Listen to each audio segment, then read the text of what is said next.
কিছু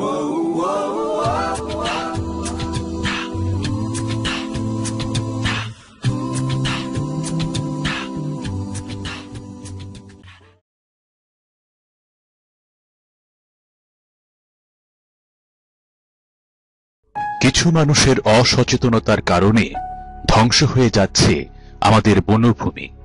বনভূমি ধ্বংসের ফলে অসহায় হয়ে পড়ছে প্রাণীকুল। বেড়ে যাচ্ছে কার্বন ডাই অক্সাইডের পরিমাণ এবং পৃথিবীর উষ্ণতা।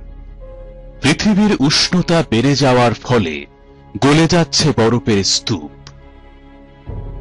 বাড়ছে সমুদ্র পৃষ্ঠের উচ্চতা। প্রাণীকুলের বেঁচে থাকার জন্য এই পৃথিবী এখন অনুকূল নয়। পরিবেশ বিপর্যয়ের ফলে আস্তে আস্তে বিলুপ্ত হয়ে যাচ্ছে একটি একটি করে প্রাণী।